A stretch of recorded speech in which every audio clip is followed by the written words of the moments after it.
IT job కోసం చూస్తున్నారా? ఐటీలో కెరియర్ బిల్డ్ చూసుకోవాలనుకుంటున్నారా? అయితే సమాధానం కోడింగ్ ట్యూటర్. లేదు, మీరు తప్పుగా అనుకోవద్దు. మీది బలరామకృష్ణులు అని చెప్పి ఒక సినిమా ఉంది. శోభన్ బాబు గారు, జగత్ బాబు గారు, అలాగే రాజశేఖర్ గారు, వీళ్ళ ముగ్గురు ఉంటారు. ఆ సినిమా డిజిటల్ రైట్ కూడా మా దగ్గరే ఉంది, ఐడ్రీమ్ దగ్గరే ఉంది. ఇప్పటికి చాలాసార్లు చూశాను ఆ సినిమాని. అండ్ శోభన్ బాబు గారు ఏ రోజు కూడా ఆయన లాస్ట్ మినిట్ వరకు హీరోగానే ఉంటాను, హీరోగానే చనిపోతాను, నేను ఏ క్యారెక్టర్లో చేయను అని చెప్పిన మనిషి. అలాంటిది బలరామకృష్ణుల సినిమాలో ఆయన హీరో అయినా సరే ఆ క్యారెక్టర్కి ఒక నెగిటివ్ టచ్ ఉంటుంది అనమాట. శోభన్ బాబు గారిని ఎలా ఒప్పించారు? అది దట్ వాజ్ ఆల్సో బేస్డ్ అయిన తమిళ్ ఫిల్మ్ అండి సార్. శోభన్ బాబు గారికి డెఫినెట్గా ఆయనకి పెద్దరికం ఉంది ఆ సినిమాలో. అవును, ఒక అద్భుతమైన క్యారెక్టరైజేషన్ అండి. నేను హీరోగానే ఉంటాను అనేది నాకు తెలియదు.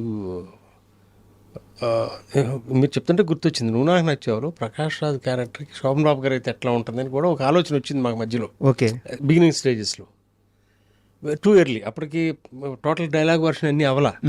క్యాజువల్గా వాకప్ చేస్తే వెంకటేష్కి ఫాదర్, ఐ మీన్ హీరోయిన్ ఫాదర్గా అనేది ఆయన చేయటం ఇష్టం లేక ఆ రోజుల్లో ఆయన చాలా చాలా ఎగ్జార్బిటెంట్ అమౌంట్, ₹1 2 కోట్లు అయితే చేస్తానని నేను చేయను అని చెప్పడానికి ఇండైరెక్ట్గా చెప్పడం అనేది వినపడింది నాకు.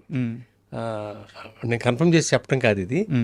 సో ఆయనకి ఇష్టం లేనప్పుడు మనం లేదు సార్, ఆయనకి ఇష్టం లేదు, అదే హీరోగానే ఉంటాను. బలరామకృష్ణుల్లో ఆయనకి చాలా ఇష్టమైన క్యారెక్టర్ అది. ఓకే, ఎందుకంటే ఆ ప్రాసెస్లో ఇప్పుడు నన్ను విమర్శించం గారు ఇంటికి రమ్మనేవాళ్ళు. ఆయన అప్పటికప్పుడు చేసిన కాఫీ ఇచ్చి తర్వాత గారెలు, చికెన్ కర్రీ లాంటివి పెట్టి ఆ సినిమా రిలీజ్కి ఆయన ఖర్చుతో ½ పేజ్ అడ్వర్టైజ్మెంట్ ఇచ్చారు మాకు చెప్పకుండా ఆంధ్రజ్యోతిలో. శోభన్ బాబు గారు అంటే డబ్బుల దగ్గర చాలా జాగ్రత్తగా ఉంటారు, అట్లాంటివన్నీ వినబడతాయి బయట. ఆ రోజులోనే ₹37,000 ఎంత 37,500 అనుకుంటా నాకు గుర్తుండి. అంటే అంతగా ఇష్టపడ్డారు ఆ సినిమాని, ఆ క్యారెక్టర్ని. బహుశా మిగతా ఈ క్యారెక్టర్గా ఆర్టిస్ట్గా నేను ఉండటం ఇష్టం లేదనేది probably he never came across such a strong character. Okay, అందులో ముగ్గురు బ్రదర్స్, రాజశేఖర్ గారిది ఎంత ఇంపార్టెంటో, జగత్ బాబుది ఎంత ఇంపార్టెంటో, శోభన్ బాబు గారిది. Everybody can claim that they are the heroes of the movie. So ఓవరాల్గా it is the what you call there are 3 artist in that, 3 heroes in that. So అంటే నేను అడగడానికి కారణం ఏంటంటే ఆ సినిమాలో మీకు గుర్తుంటుంది కాబట్టి అడుగుతున్నాను. ఆ పెన్నం పెట్టే దగ్గర ఆ తల్లిదండ్రులు పెట్టిన ఆ పెన్నాన్ని గోడ మీద నుంచి అలా దోసేయడము, తమ్ముడిని విపరీతంగా ద్వేషించడం, బట్ తమ్ముడు మంచోడని మనకి సీన్లు ఎస్టాబ్లిష్ చేస్తూ ఉంటాయి అనమాట. అన్న మంచోడే కానీ అన్నకి నిజం తెలియదు. సో అక్కడక్కడ నెగిటివ్ టచ్ పడుతూ పోతూ ఉంటుంది అనమాట ఆ క్యారెక్టర్, శోభన్ బాబు క్యారెక్టర్కి. సో నేను చిన్నప్పటి నుంచి మా అమ్మగారు శోభన్ బాబుకి విపరీతమైన అభిమాని. ఓకే, శోభన్ బాబు గారి గురించి అన్నీ తెలుసుకుంటా వస్తా. ఈయన అన్నిట్లో హీరోగానే ఉంటాను, ఎక్కడా నేను కాంప్రమైజ్ అవ్వనని చెప్పిన ఆయన ఈ సినిమా ఎలా చేశారు అబ్బా నెగిటివ్ టచ్ ఉంది చిన్నప్పటి నుంచి డౌట్ నాకు. సో అది పక్కన పెడతా సార్, మీకు ఇందాక చెప్పాను ఆ సినిమా బలరామకృష్ణుడు మాకు ఉంది, ఐడ్రీమ్కి డిజిటల్ రైట్స్ మా దగ్గరే ఉన్నాయి. చరణ్ పాండ్యన్ అని ఆ సినిమా అండి అది. సార్, మా చైర్మన్తో మీకున్న అనుబంధం ఏంటి సార్? వాసు గారు ఇప్పుడు ఈనాటి మనిషి గారు నాకు సంబంధించి అమెరికాలో ఆయన ఉండగా ఈ సినిమాల డిస్ట్రిబ్యూషన్ అన్ని ఆయనే చేసేవాళ్ళు. నువ్వు నాకు నచ్చావు, ఆయనకు ఇంకో పార్ట్నర్ కూడా ఉండేవారు. సో ఆయన ఎప్పుడు ఇక్కడికి వచ్చినా నన్ను కలవటానికి ఆఫీస్కి వచ్చినప్పుడు ఆయనకున్న పనులన్నీ పట్టించుకునేవాడు కాదు, ఇప్పుడు జరుగుతున్న సినిమా కట్ చెప్తా ఉండేవాడు. That's the kind of intimacy we had. అంటే మీరు ట్రావెల్ అయిన మనుషులు ఉన్నారు కదా సార్, ఇప్పుడు సిరివెన్నెల గారు కానీ ఇప్పుడు మీలాంటి వ్యక్తులు కానీ మా చైర్మన్ గారికి ఎందుకో మీ బ్యాచ్ అంటే ఒక రకమైన తనికెళ్ళ భరణి గారు కానీ ఒక రకమైన విపరీతమైన అభిమానం అనమాట. ఇప్పుడు సిరివెన్నెల గారి మీద మా దగ్గర ఒక ప్రత్యేకమైన ప్రోగ్రాం ఉంది, ఒక 30-40 ఎపిసోడ్లు ఆయన మీదే చేసిన ప్రోగ్రామ్ ఉంది. అండ్ మీతో జర్నీ గురించి ఇంటర్వ్యూ ముందు సార్ నాకు చెప్పారు, చాలా జాగ్రత్తగా చూసుకోరా, ఇంటర్వ్యూ ఎలా వస్తుందో నాకు తెలియదు కానీ వచ్చిన వ్యక్తి మాత్రం నా స్నేహితుడు, చాలా కంఫర్ట్గా ఉండాలి తను. వెంకటేష్ లేక మీరు చెప్తుంది చంద్రమోహన్ గారికి, ప్రకాష్ రాజ్ గారికి నా వాళ్ళని గొడవ నువ్వు బాగుపడతావు లేదో నాకు తెలియదు కానీ నీ వల్ల మా ఇద్దరి మధ్య Vasu such a nice person. And sir, మీరు మిగతా దర్శకుల విషయానికి వస్తే ఈవీవి గారితో ట్రావెల్ అయ్యారు, ఒక సినిమా చేశారు, పిల్ల నచ్చింది.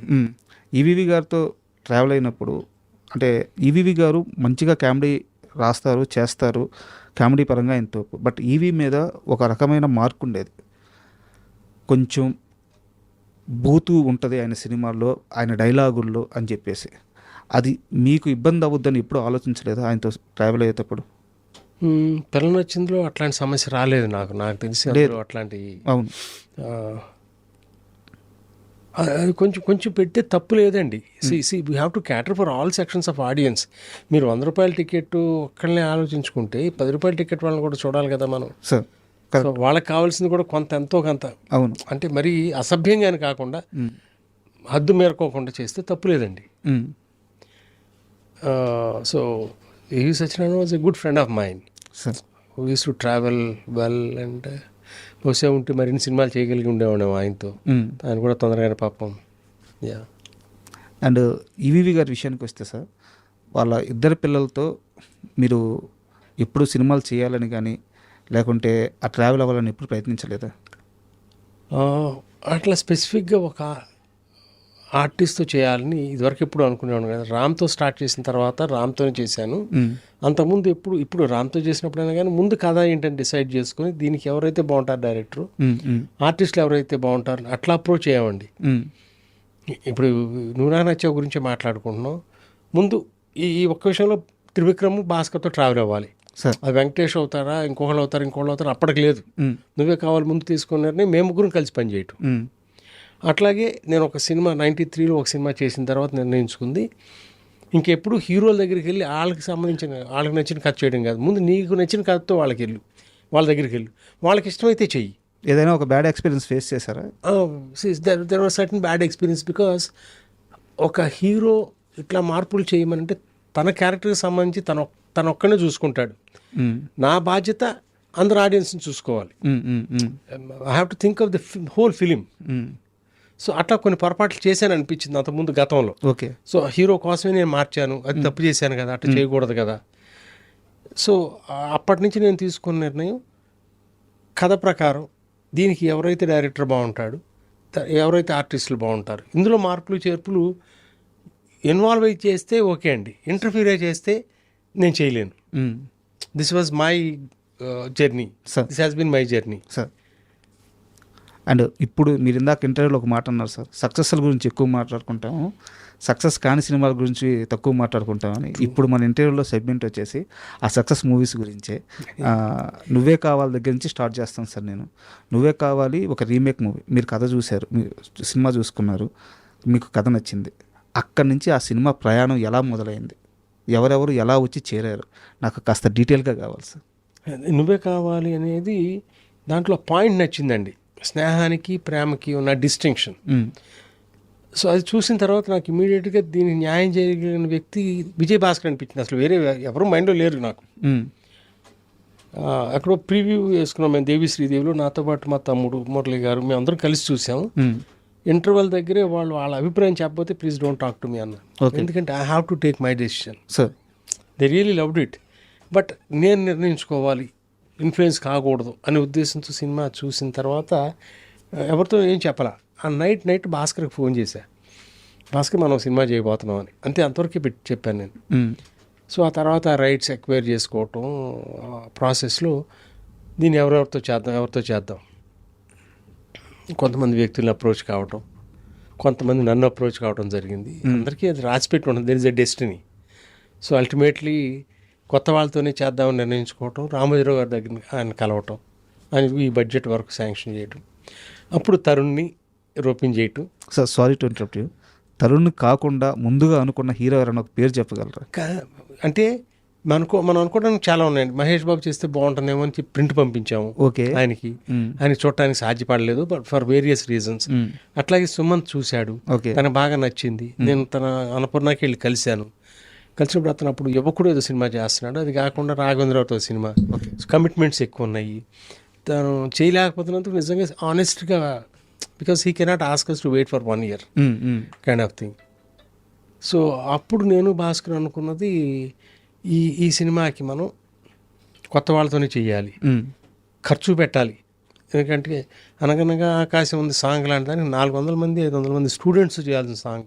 అవును, ఖర్చుతో కూడుకున్న వ్యవహారమే. అప్పుడు నేను రామోజీరావు గారిని అప్రోచ్ అయ్యి చేయటం, ఇట్లా ఒక్కొక్కళ్ళు రావటం. ఫస్ట్ త్రివిక్రమ్ లేడండి, ఇంకొక రైటర్ నాకు కంటిన్యూస్గా రాసేవాడు. ఓకే, పేర్లు ఇప్పుడు అనవసరం.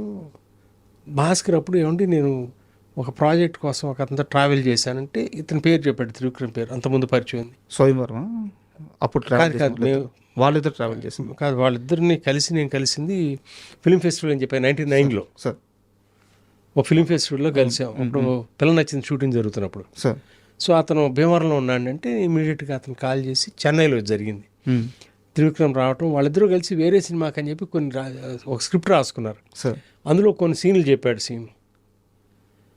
చెప్తే ఇంక దేనికి అసలు నేను మామూలుగా స్క్రిప్ట్ రైటింగ్ అప్పుడు ట్రావెల్ అవుదాం అనుకున్న వాడిని మీరిద్దరు రాసేసి చివరిలో చెప్పండి నాకు నరేషన్, అదంత కాన్ఫిడెన్స్ వచ్చింది. సింక్ అయింది మీకు. You go head, I know మెతుకు పట్టుకుంటే చాలు కదా, that's it, this is what is needed for this kind of film అన్న తర్వాత మేము ముగ్గురం టీం అయిపోయాం. ఇక ఎక్కడి నుంచి who else to be on the board.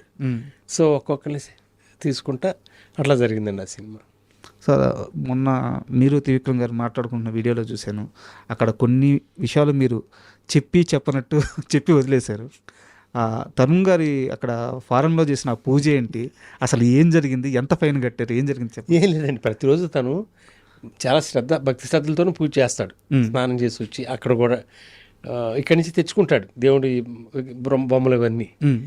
So ఆ రోజున షూటింగ్కి వెళ్ళాలి 7 గంటలకు 7:30కు, తను 6 గంటలకు 6:30కు అప్పుడు రెడీ అయిపోయి, I don't remember whether it was in the morning or in the evening, what ever it is, అదే హారతి ఇచ్చి అగరబత్తి గీశాడు. పైన ఫైర్ ఎక్స్టింగ్విషర్స్ ఇవి ఉంటాయి కదా, ఆ ఫైర్ అలార్మ్స్, ఈ పొగ వెళ్ళింది, ఫైర్ అలారం ఎక్కడో మోగింది, గబగబా ఫైర్ ఇంజిన్ రావటం ఫాల్స్ అలారం కింద.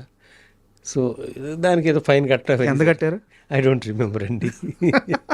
మేబీ అప్పుడు ఒక 500 ఫ్రాంక్స్ ఉంటుందేమో, 10. కొంచెం పెద్ద అమౌంట్ కింద లెక్క. అవును. But you have to pay, you have to obey there